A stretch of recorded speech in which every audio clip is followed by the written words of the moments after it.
All right, everybody, welcome. What's up? This is another episode of Very Dope Producers.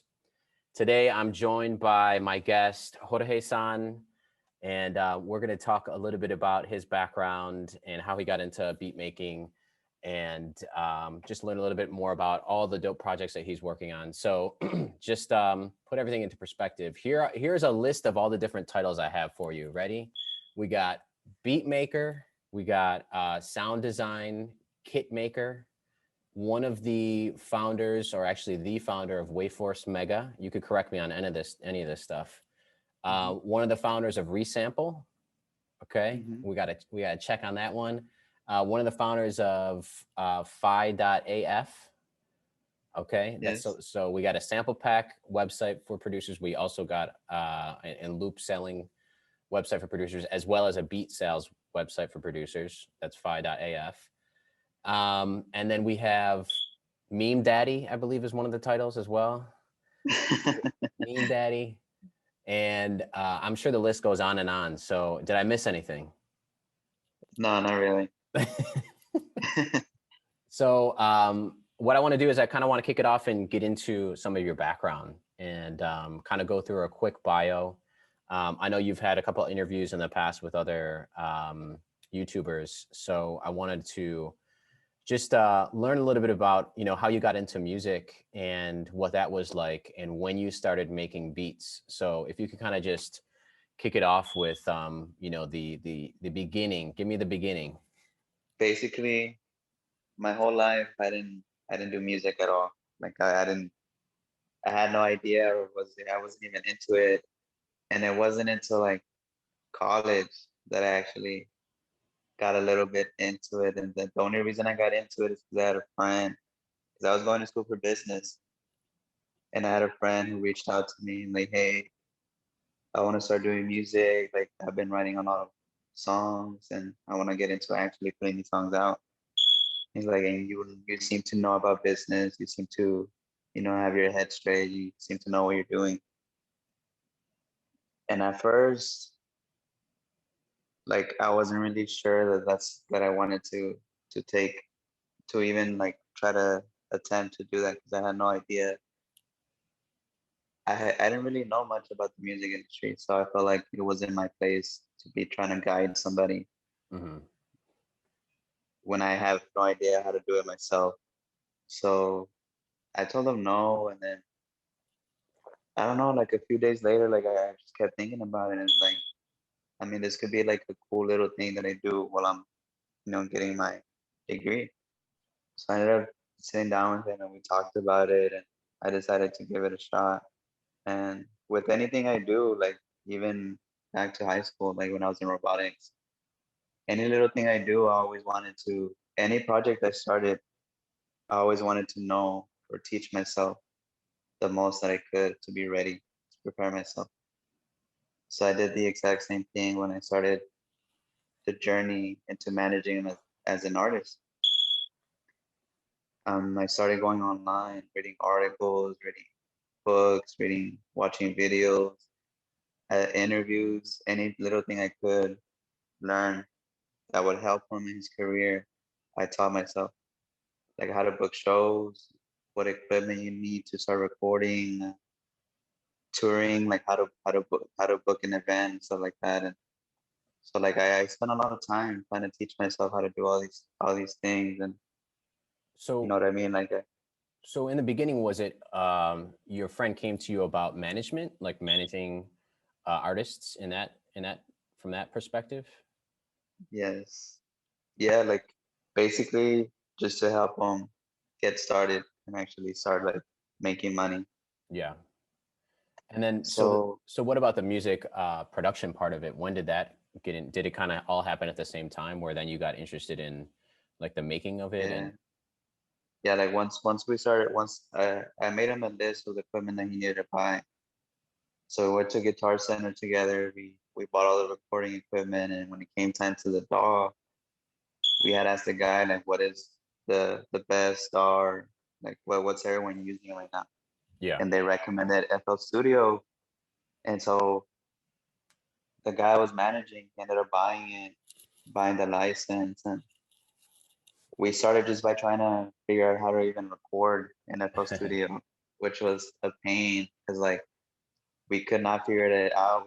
We followed the tutorials and all that, the reason it didn't work was because the audio interface that we had bought was defective, so it wasn't even working. Oh shit. So they replaced it, and then that's when we started getting into it. And it was while he was trying to make his own beats that I started getting like the curiosity of like wanting to try it out. And so I did. Like I would borrow his laptop for a couple hours and just try to make beats. And I don't know, like the whole process was like the experimentation, like seeing what little knobs did and what, like different sounds or putting different things here and there created like a different end result. Right. So And all you that was like, and you all didn't that was have new to me. you didn't have Oh, go any ahead. you didn't have like any like quote unquote formal music training, or you didn't play any instrument up until that point, right?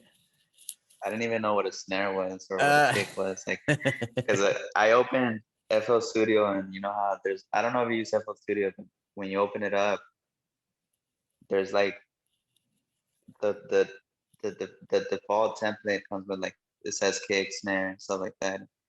I don't know what any of that did. And at the sequencer, I would just press random buttons and see how it would come out. And so I literally, I mean, I didn't know what keys were. I didn't know anything. And so everything was like super new to me. It was like a whole new world. yeah, I don't want to date myself, but I'm probably a little bit older, and when I was like first started making beats like way back in the day, you know, this is like 2003. I had like the whatever like version 2 of Fruity Loops, before they even just referred to themselves as FL, it was just Fruity Loops. And I was on that DAW for a little bit. And then, so I kind of left that a while back, and now I'm on Logic, but keep going. So you're playing around with the sequencer, just making little designs on that joint and being like, what does this do? Yeah, just experimenting. And so each day, like I would look forward just to being able to mess around with it. Okay. And eventually it got to the point where me and the artist weren't meeting eye to eye on the things that he should be focusing on and what he should be doing to improve his craft. You know what I mean? Because he was Mm, mainly just writing stuff. You know what I mean? He right. didn't really practice actually saying these things on a beat, which is what I wanted him to get to do. Like, and so things happened. We ended up falling out. We had an argument, so we ended up cutting ties because I just felt like I was doing almost all the work. You know what I mean? Like I was managing, I was doing the research, I was trying to figure out how to do the events, making the beats, recording, and like I felt like I wasn't getting anywhere, even though I was doing most of the work. Right. So we ended up cutting ties. For some reason, like I wanted to continue making music, so I went and I went to cons.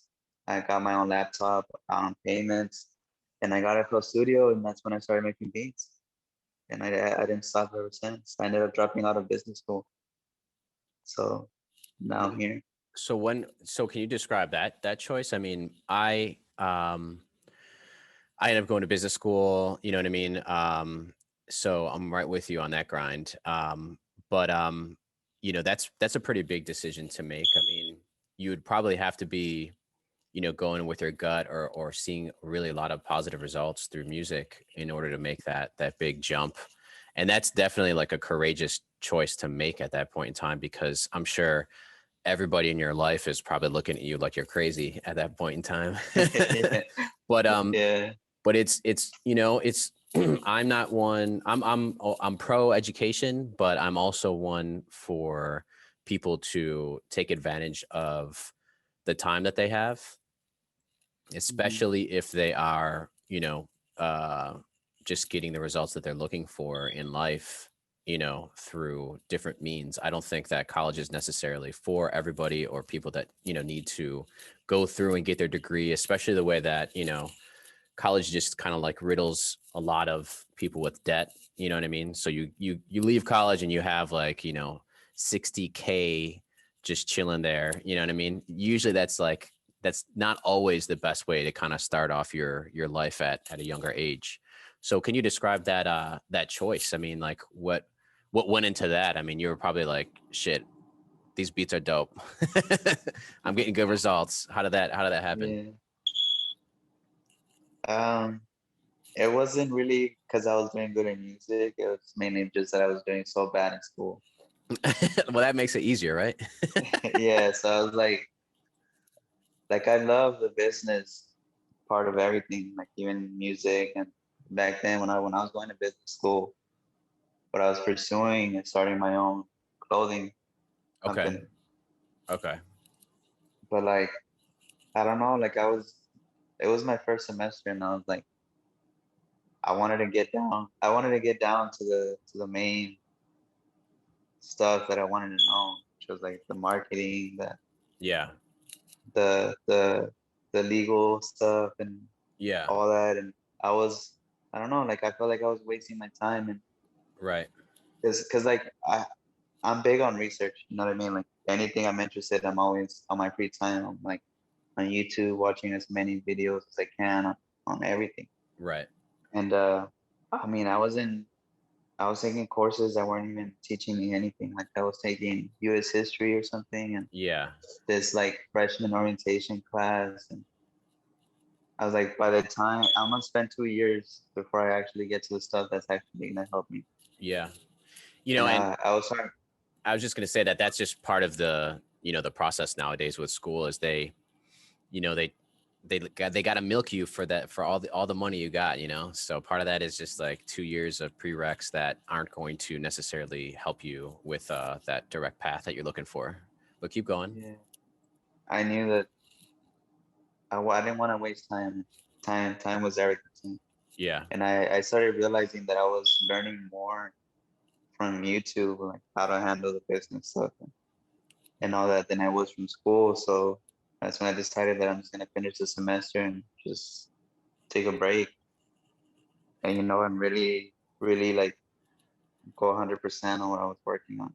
Yeah. Well, that's amazing. And you know what I got to say about just the whole education thing is that, you know, you don't have to necessarily, you know, put an end to it. You could always get a degree at any point in your life. And I think a lot of what I see in kind of like this generation coming up is just what you're describing, right? It's like there's so much information available to us, and a lot of that information is just getting to the heart of what's important. So I think that, you know, a lot of younger professionals are going to kind of feel the same way, where you're in a college setting and you're not really necessarily getting to the meat and bones of what's important, especially since a lot of younger generation folks are kind of just getting better information from actual people who are doing it through YouTube and through everything else that's available right now. But so so fast forward a little bit. So you start making beats, you make that decision. And then I don't want to rehash too much, but at some point in time, you get some pretty dope opportunities to work with some artists that are really feeling your beats. And a lot of that comes through networking. Um, and feel free to like stop me because I'm giving the Cliff Notes version here. Um, but so at some point you kind of start picking things up, things start coming together for you in terms of you know, meeting the right people. But that's one of my questions is, you know, I want to frame this a little bit up front. You know, I started getting back into music production probably a year and a half ago, where beforehand I was playing in bands. That was my life, was just, you know, I had a day job and I'm just playing music in live settings, basically in recording in studios. And then when I started getting back into beat making, I got a DAW, I got, you know, the focus right. I was like, all right, I'm gonna start doing this stuff again and getting creative. And I got introduced to the Waveforce Mega crew just through Twitter. And I felt Yeah. like I just started, I don't even know, just interacting with people and like joking about stuff. And then, trying to promote our show. And then I think I got invited to a Discord. It might've been even on like one of your pinned tweets. And I just noticed like how everybody was like super welcoming, and it was just all about supporting everybody and on, the different beats that you're making and stuff like that. And a lot of that was just general easy networking, and everybody was kind of like open to kind of helping each other out. So I see like networking being super important. How important is networking as like in a producer or in your world? It sounds like a lot of those first opportunities came through just talking to different people and having conversations. Like early on, I started to realize that networking is literally everything in the industry. You could be the most fire producer, but at the end of the day, like to get into these big rooms, like you kind of have to get invited in by somebody who can vouch for you. Early on, what I would do is I would just create group chats on Twitter just to try to get people together, try to, like, because you never know, you know what I mean? Somebody could have 100 followers, but could know somebody's cousin who is dating Future or has access to Future, you know what I mean? Right. So, like, when I was coming up, like, I had a lot of trouble, like, getting help because, like, as I mentioned earlier, like, I had no background at all in the music industry. So I always tried to reach out to people, like, not even big, like, even just local people who knew what they were doing. Like, most of the times, like, it was like talking to a wall, like, you know what I mean? Like, people weren't really willing to help you out if you were a nobody. Right. So I felt like that really had an impact on the way I approach things now. Cause like any DM I get, like I always reply. I'm always active in the comments, and I feel like the reason why is because you never know where somebody's gonna be in 5 years. Right. Like the people that I was trying to reach out to get their help ended up, closing their doors on me. And now I'm at a level where I surpassed them by a lot. You know what I mean? And I don't want to be the type of person that does that the same thing that was done to me. Right. Like never underestimate anyone. You know what I mean? Like, I mean, it Yeah. doesn't hurt. You know what I mean? If you know the knowledge, pass it on. You know what I mean? Yeah. I mean, that's a great mindset just in general. I mean, just in everything really that you're doing in life. You know what I mean? It's kind of like to treat others as you want to be treated. You know what I mean? Even if someone, isn't really hasn't built up their resume up, and they're coming to ask you for help, you can give them, you don't have to, you don't have to like necessarily give them the golden ticket, so to speak. You know what I mean? You could just give them basic knowledge. You know what I mean? You don't have to really shut people out. You know what I mean? Sometimes, Yeah. sometimes opportunities only allow for certain people to work on them. But that's like a great mindset, just in general. And Yeah. that's kind of like the vibe I get from interacting with a lot of people in Waveforce Mega. Everyone is super open, and everyone is just kind of like, hey, we're building a community here. Um, so that's just one of the projects, the Waveforce Mega Collective. How so networking is important. How important are producer collectives nowadays? So again, I don't want to sound too much like an old head here, but I'm about to, because when I was making beats like 17 years ago or so, first off, the technology was not where it is today, the networking technology, but also just the ability to record easily and have everything that you need really in one laptop, is really, really cumbersome, to kind of get things to sound the way that you wanted to, like back in the day. So the technology wasn't there. But now, like, as I kind of re-entered making music and networking with people, I noticed how many people are looking to build producer collectives. That was another thing that necessarily was not as on trend, as they say. So Yeah. that was for me kind of like a new thing to see, is just a lot of producers out there trying to build like a network of producers kind of collaborate and work on projects. Is that Mhm. super, how important is that in nowadays or in to you specifically? I feel like I feel like any major player in the industry can tell you the same thing, but having a small circle of people who you can trust and network with and connect with and work with, I feel like it's very important because it's kind of like you're just increasing your chances, you're increasing your odds. You know what I mean? Like build a strong team. You don't, it doesn't even have to be a collective, but like a close group of friends that are all into the same thing, Yeah. all working towards together, and y'all can really help each other because like where one lacks or where one gets an opportunity, the others can like kind of like make up for or help each other like benefit. Right. And it's just easier to go up as a team. And I feel like when I started Waveforce, that was the main goal, is finding people who I believed in, that were talented and just good people, good positive people all around, and just build. And you know what I mean? Like if I'm the first one to go, then we're all going on. You know what I mean? Right.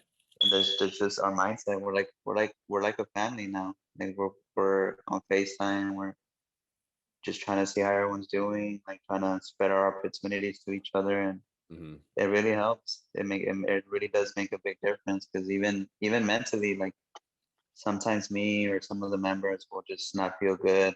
You know what I mean? And just having a team around you to help you through that, it really helps. You know what I mean? Like it's even motivating me. I see them like posting 3, 4 beats a day, and I was like, damn, I need to catch up. Yeah. So yeah, it's just easier to like stay motivated and dedicated to what you're trying to accomplish.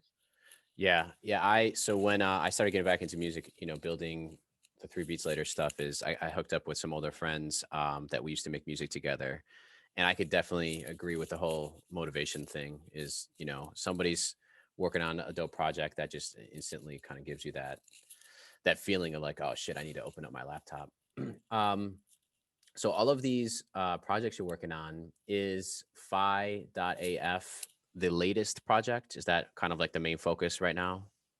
Yeah, like that's what we're working on right now, which is we're still in development stage, and getting all the legal stuff taken care of. Hmm. Like the website is almost done. We're just mainly doing the design stuff. You know what I mean? Like Right. the structure and the business model is pretty much figured out. We're still trying to figure out the price points and you know what I mean, like the Yeah. tiers of each thing. But like the structure's there, the business model's there. We're just doing the cosmetic stuff on the website. Yeah. Tweaking the UI, making it easier and stuff like that. So I. Basically, the idea behind it is we're just I feel personally, I feel like beat stores are starting to become too much. You know what I mean? Hmm. There's just too much going on. Just it's making it harder, like for the actual music to play the role. Right. And like the sales, like now it's all about who can spend the most money on marketing, like Right. who can post the most beats and stuff like that. And I feel like even when for a rapper, when you go to the homepage, it's just It's overwhelming. You know overwhelming. what I mean? Yeah. Like you go to the top bar of the promoted tracks, and it may not even be the best beats. It's just whoever had the most money to spend on the ads. So we're like going back to the basics, where it's just exclusives, just basic pricing points, like Hmm. just as simple as it can get, and no promoting is gonna be on the website or any stuff like that. So that's first off, I actually started putting beats up on two different beat stores because I wanted to get a feel for them over a longer period of time, like what's going to produce like the best results, what has the better feel. And I could agree with you 100%. Like I think I replied to one of the Fye Twitter accounts, like asking for feedback, and I put in a bunch of feedback in one of the tweets. But yeah, too much going on. Like especially, I'm on BeatStars and I'm just like, what the like, what is going on here? There's like a million. You can't even go to like, I'm a producer and it doesn't land on my page to begin with when I log in. It's like, what is going on? Like, there's just so much shit everywhere. And then I started messing with Track Train just to feel that out. And it was way cleaner. You know what I mean? Definitely a better user experience, but I feel it's a little bit more geared towards only certain styles of music, where I think beat making is a thing. And mainly, you have a lot of people making hip hop, but, you know, I feel that there's so much music out there. People make instrumental music to anything. People make instrumental acoustic guitar music for singer songwriters. That's also a music that, could potentially be sold, in that fashion. But I did see one thing that I want to talk about. And it was, I think it must be one of the developers on the website. They posted like a quick snapshot of something. I saw the basic pricing structure, and I saw $100. So I don't know if it's going to be officially at $100, but $100 and exclusive leases only, or licenses only. And that stuck out as being pretty powerful, I think, because in other beat stores, you know, you got producers selling their beats for like $20 or $25. And that is something that can be fruitful if you're going to sell 100 beats over a longer period of time. So more power to those people who are doing that. But in my mind, I feel that the producers' ideas of where a beat should be or where a song should go is really important, and that it is worth a little bit more money. So to see like a higher price point, I think is pretty cool. And also to see exclusive rights only is pretty cool too, because from my perspective as a beat maker, you don't get into any weird shit in the future. You got one person working with one artist, and that's it. If they're going to use the track, they're using the track. If they're not using the track, they're not using the track. So can you give me any insight about, first off, pricing and kind of how you came to the $100, or even any insight into like if there's going to be other models? Yeah, basically there's gonna be multiple pricing tiers. Basically, it's not a pick your own price option. Like the minimum that you can sell your exclusive is $100. You know what I Okay. mean? And because like I feel like a big problem with B stars is you're starting to see, or not just B stars, like anywhere, any B stars, like get 30 exclusive for $50 and stuff like that. And Yeah. I feel like that's really devaluing producers as a whole. And people are just too focused on trying to make a quick buck instead of establishing their own value as a producer. You know what I mean? And I feel like the minimum that you should be charging is $100 for exclusives. Then not only does that make it easier, like with the legal stuff, like with the leases, and there's actually this article that came out recently where there was this guy who purchased a lease, like the cheapest lease. He made a song to it. It was starting to go viral on TikTok. And this guy actually reached out to him like, "Hey, I want to manage you, blah blah blah." The artist said no. You know what I mean? Obviously, he had his own reasons and stuff like that. So what the manager did is he figured out who produced the beat. He went to the beat store and he purchased the exclusive to that beat. Oh shit. And so now the guy that wanted to manage the artist had full control over the song. And the artist was, you know what I mean? Like he didn't know what to do. Like that's a first. Like Oh my god. and like anybody can come in and Yeah. purchase the exclusive to a song that you had already made. And he was pretty much at his mercy. Like, you know what I mean? Like now the manager has full control over the licensing, the publishing, and all that. And basically, the guy ended up being screwed over because he couldn't make money off the song, and which could have made him. It could have brought him a lot of success, and I think that was pretty interesting because we really don't know how to even prepare for something like that because like even beat leasing is new, Yeah. That sounds like a and nightmare for that artist, man. it That's does. crazy. That is crazy. So Um, basically, with Fye, we wanted to just simplify everything, just bring mhm. it back, focus on the music, focus on the beats, and not on the promoting. Mhm. And like when you take away the ability to for producers to basically lowball their own work. Yeah. It really allows people to actually focus on the music. When you have categories of prices where it's like like you can look at just beats that are $100 Yep. or 250 or 500 or 1,000 or 2,500. Well, it So also, I sorry, I just wanted to add one point in there because I think it also brings in purchasers and artists who are more serious about what they're yes, doing yes. because they actually have money to invest in their work as well. So Mhm. sorry, I just had to add that because I Yeah, feel really strongly about your work. You're trying to work on something, and if you don't have any money to invest in that, it's into your own music as an artist. You know what I mean? That's kind of a sign, that could just lead to,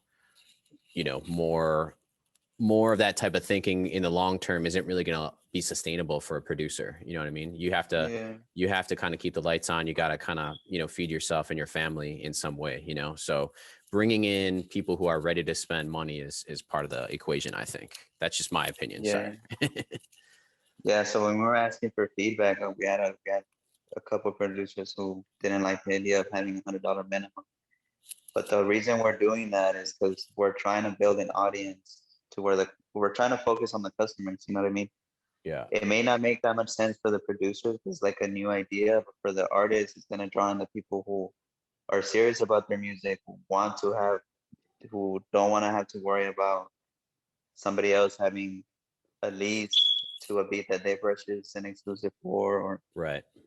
just people who are ready to get down to business. Like even on other platforms, like you're starting to see ads play before your beats, which is just kind of like just pushing away the Hmm. serious people. You know what I mean? And that's why a lot of artists are starting to turn to just looking for producers on social media. You know what I mean? Like they don't want to deal with all this stuff on the Right. beat stores. So another way that we're trying to focus on just the music is we have a voting system. So Okay. artists can come listen to beats, and if they like them, they can vote up. So like the ones with the most upvotes will be at the top, and the ones with the least upvotes will be towards the bottom. So in each pricing category, you can see, you know what I mean, like which beats are at the top. And usually, that will allow artists to just get straight to business and like, hey, these should be the best ones, either with the best sound quality Hmm. or just the most creative ones. Right. And as soon as somebody purchases an exclusive, it's gone. So like this list is gonna be changing every day, Yeah. similar to like the Billboard charts. You know what I mean? Like Yeah. so, like it's gonna build hopefully an audience of customers that are gonna be wanting to check on this every day and move quick before the beat is gone forever. You know what I mean? Because like people are gonna want to gravitate towards the top beats. And in order to Right. be at the top, you have to focus on your sound and your quality and your Right. creativeness. And we're just trying to build like a serious platform where it's about the music and about the people who are serious about making music and investing in themselves. Well, that's pretty dope, and that's really cool to have kind of like a new take at it. And like anything, I'm sure that things can kind of get retweaked in the future. So, but I think Yeah. that first shot at it is pretty cool. That has to be a crazy project to take on in order to kind of create a website of that magnitude where you're consistently allowing producers to upload. And I'm sure you have a lot of crazy shit on the back end in terms of space and hosting and all that stuff. Mhm. What has that been like? I mean, I don't know if you have that background in like that level of web design, but did you have to go out and find some help from companies to kind of like bring that project to fruition? Um, my business partner, who's the one, he's actually the one that helps that had invited me to join Resample. You Okay. know what I mean? And so I had joined Resample after it was already made. I think I had like 20 users. And basically he wanted me to join to focus on the marketing, you know what I mean? Like bringing in more customers basically he wanted somebody who was in the middle of, you know what I mean, of all of it, like the community. Like he knew that I had pretty much like a good sense of what producers like and didn't like, and what Yeah. was gonna work and not work. And so we ended up, I think we surpassed, I think 300 users already since I've joined. And he actually is the one that got the idea by last year, because I remember once Resample started picking up steam, he pitched the idea to me that he wanted to do it and stuff like that when the time was right. And so when the time came, he wanted me to be a part of it as well. And he's actually the one that does all the coding for the website. It's literally just he does all the coding. His wife does all the legal work, Mm-hmm. like all the LLCs, contracts, and all that, and the accounting. And then we have a designer who's coming on board, and then Bleed who's gonna help us kind of like with the like uploading all his beats, and you know what I mean, kind of like help us push to the underground, stuff like that. Yeah. So it's literally just five of us Wow, running man. the whole thing. So it's like, but like I feel like that's a good thing in a sense, because like we're like actually listening to what the people want. Mm-hmm. So like we're active in feedback, and like if there's something that people are not liking, like we can go right away. Like he'll code it, he'll change it, Yeah. and stuff like that. So That's huge too, because you get you get a little bit more you're a little more agile and able and flexible and able to make updates and changes. So that's pretty dope. So with all these projects going on, um, you know, we kind of chatted quickly through Twitter a little bit about, you know, just life in general. I am a new father. My son is coming close to 7 months now. And then, you know, you're a father as well. Where do you have time to do all this stuff? well, it's definitely a challenge, but I feel like it makes it interesting because like I feel like being a dad has really taught me balance, and it has really taught me how to value time. So I got rid of video games. I got rid of, you know what I mean? Like I feel like when you're first being a dad, like you you you want to focus 100% on your child, and that was a big thing that I was struggling with. Like I just stopped focusing on music. I was just I wanted to spend all the time with my son, until I started realizing a couple months in that I have to, for the sake of my son, like I have to really make this work. You know what I mean? Like I Right. can't just be getting by. Right. Like I have to make this like work for me and work for our future. And so what I would do is whenever my son is asleep, awake early in the morning before he wakes up. When he takes a nap, I take advantage of any little time that I get. It's just like you really value your time. So Yeah. like you spend as much time with your kid as you can. Whenever he's doing his own thing, whether he's asleep at his grandma's or with his mom, like, you really make every minute count. Like if I have 30 minutes or if he's asleep for an hour, you kind of teach yourself to make sure that you make that minute count.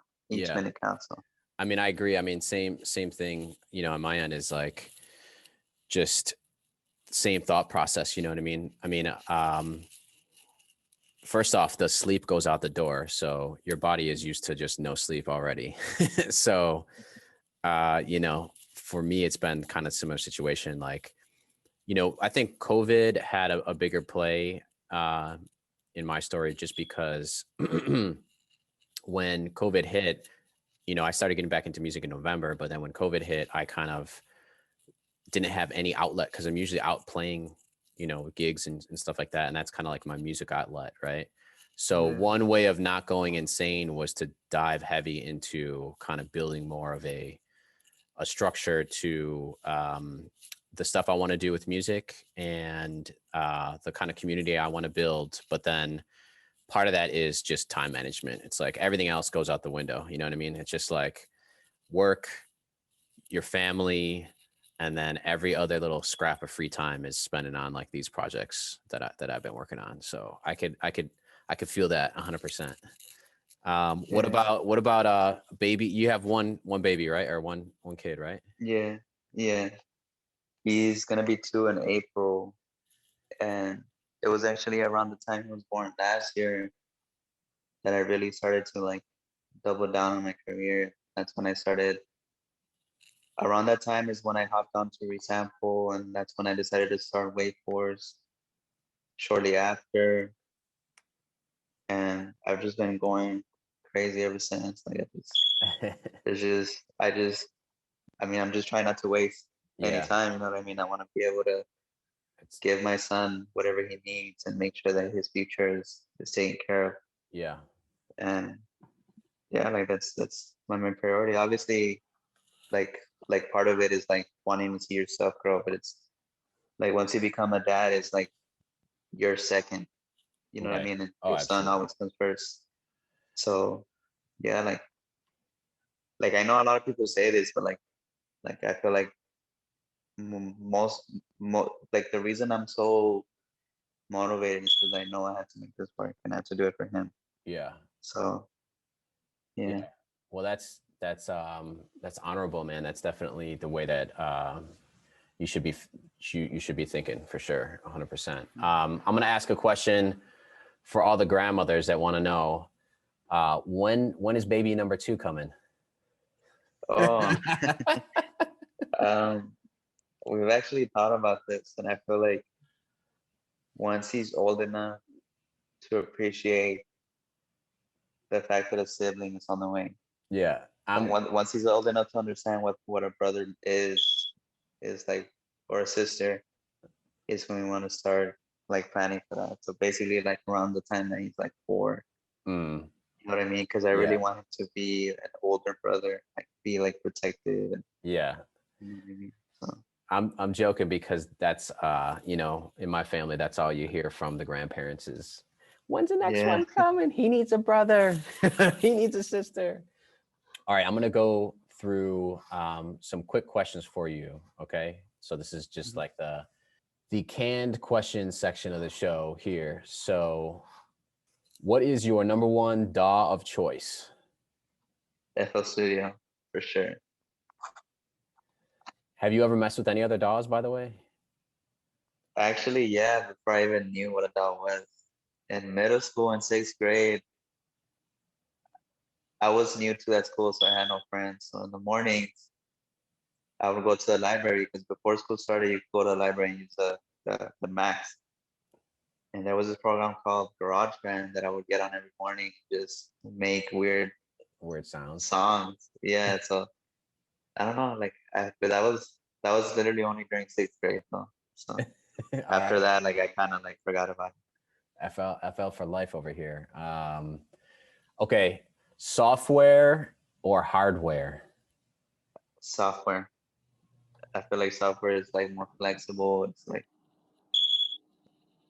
it's just easier to deal with. All right, here's the next question. It's just a one word question. So here we go. Quantization? Um, it's a good one. Let's see. It just depends. It just depends what you're trying to go for. Like it depends, like, because it could sound good. It just depends the style that you're trying to go for. Like me personally, when I make mostly like virtual stuff and cyber sounding stuff, so like I like my stuff to sound like synthetic and robotic and stuff like that. But when, like, for example, like when you're trying to make some soulful, like very like to the heart type of stuff, and having some stuff like a little bit off the grid really helps give it that human element. Yeah, that's great. That's the right answer right there. All right, you ready? 808s or kicks? 808s. I don't know. Like I rarely use kicks, but I feel like I don't know because I feel like I can treat an 808 more like a melody. so I can get more creative than with the kick pattern. You know what I mean? Because just a kick. So yeah, 808s. Okay. This might be, I asked this question to everybody, so I'm still gonna ask you, but here's a question. Loop kits? Yes. I don't know, like when I first started, like I just used loops. I would get drum loops, put them on regular loops, and I felt like it really helped me figure out like how or where certain elements should be in the drums and how to make a proper melody that can go well with drums. So that really helped me out in the beginning. That's why I'm like a strong advocate for loops. I know some people are against them, but Mm-hmm. I feel like they're a good tool. All right. Okay, so this last question is looking into the future, either for yourself or for beat making as a whole and the beat making culture. Are there any trends that you see that you think are going to be bigger in the next 5 or 10 years? Or more generally, where do you see things headed in the future, either for yourself or just for the culture in general? Well, for the culture, the producer culture, I feel like more and more producers should be dropping their own content that they have control over, whether it be a beat tape on Spotify or their own singles where they get featured for artists. I feel like that's a huge thing that producers can do to bring in some side income, and I feel like every producer should be focusing on that because it not only does it help you diversify your product, like you know what I mean. You start learning like basically approaching yourself as an artist by diversifying what you can offer really helps you build up your brand. And when you build up your brand, you have more to offer to these artists and labels because they want to invest in you because you have a following, you have something to bring to the table. Like if you get on a song with this guy, you have more to bring to the table because you have your own audience that can help push a product. You know what I mean? And at the end of the day, that's what this is all about. Like we're all just trying to push a product. And Mm-hmm. the more tools that you have to your advantage that you can bring to the table, the better hand that you're gonna have in trying to get in these situations that you want to get into. So I feel like that's a big part. And then personally wise, like obviously I'm working on Resample, I'm working on Fye.af, so like I'm gonna want to be seeing those grow and trying to like implement like new features that people want. And then with Waveforce, like like we're a collective, so obviously the main goal is gonna be to be putting out more music, more virtual events, and eventually, like hopefully 5 years from now, get our own like kind of like factory, kind of like the fantasy factory. I don't know if you know what that is. No. Basically, like a space Oh, okay. Yeah. Yeah. where where basically a studio with a built-in um, stage outside with a an arcade Yeah. studio rooms where the front is a store full of Waveforce products, a couple of dorms for the members to stay or for anybody who's staying, like renting out Yeah. like long-term sessions, like any artists that want to come Right. and do their own little events there. And I feel like I really want to, like with everything I do, I always trying to find a way to build a community out of it. Right. Because that's where I feel like with anything you do, like you should prioritize relationships. Relationships are everything, and like the people you're working with now could end up being huge people in the future that could end up playing a role that can help you out in your career.